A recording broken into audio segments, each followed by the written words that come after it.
1977, I preached my first sermon.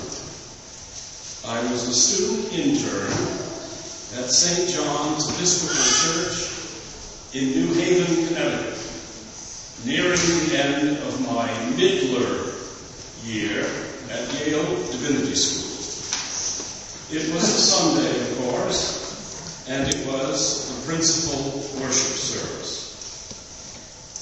Quite a few members of the Yale University faculty attended this church. I knew this, and oh my God, was I nervous. When I confessed my nervousness to the senior warden, a lovely, retired woman who had risen to the highest level of corporate responsibility, she said to me, "Edward, don't worry. Just remember this. Be brief, be bright, and be good." I have never forgotten her sage advice. In fact, I think I probably used this little maxim here at Good Shepherd. I usually find an opportunity to use it wherever I happen to be. On 3 separate occasions during these past 7 weeks, ever since I announced my intention to retire, I have attempted to summarize what my presence among you has meant to me, personally. First, in the sermon of the second Sunday of Easter, then in my official letter to the entire congregation, and finally, in the latest message in the parish newsletter, which I know some of you have already received, some of you have not, and will be receiving it shortly. In these 3 messages, I tried to say those things that are sometimes very difficult to put into words. If I ever had thought that I really understood the meaning of the word vocation, nothing prepared me for the wonderful way, heartfelt and genuine, that you and I embraced that mutual call to minister in the name of the Lord Jesus Christ. The thought that keeps returning to my mind is the one I have shared with you in each of these 3 messages that I spoke of a moment ago. You, the people of the Church of the Good Shepherd, have given me more than I could ever have given you.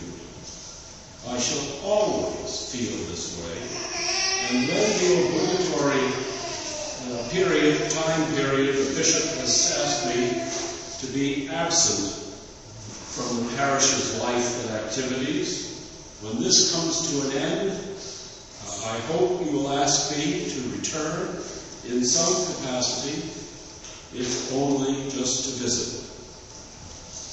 But what I wish to say to you today is really more about you than about me. This moment is one of those inevitable times that every congregation has known. As you know, since its humble beginnings in 1871, 12 gentlemen have had the privilege of preaching the Word of God and celebrating the Holy Eucharist in this place. In fact, the second rector, Asaph S. Wicks, served Good Shepherd for 31 years. He was the longest serving rector. But no matter how long the term of service might be, there remained this constant presence. You, the people of the Church of the Good Shepherd. Through thick and thin, as they say, you have continued to be true ambassadors for Jesus Christ in this neighborhood, in the Diocese of Rhode Island, and beyond. You are now, and you have always been, the engine that keeps this parish running. Our very dear friend, the late Ken Lagerquist, used to delight in telling me this anecdote. How one time, the late Bishop of the Diocese, John S. Higgins, told him, and I guess a few others, he said, you know, Good Shepherd, I don't have the English accent, Good Shepherd is no longer a viable parish. Well, that was well over 30 years ago. So much for the bishop's crystal ball. It has been a great source of pride for me to realize as I travel about the diocese how much we are held in very high esteem in our diocesan family. In fact, every cleric that I have met since the beginning of my ministry here, who has had some connection to Good Shepherd, never fails to tell me how rewarding his visit or her visit was. You have that welcoming gift, which I believe springs from genuineness and honesty. And that says to people who come here, we are not just simply a gathering of Christian souls who meet from time to time. We are a spiritual community on a mission.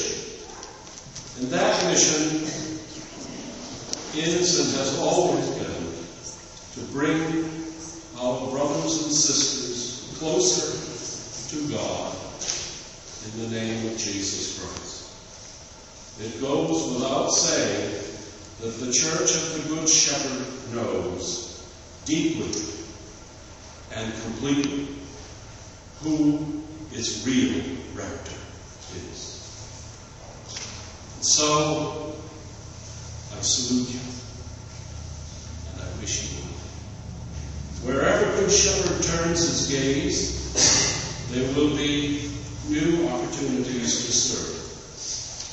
Walk confidently with the Lord, for he will be with you always, as promised.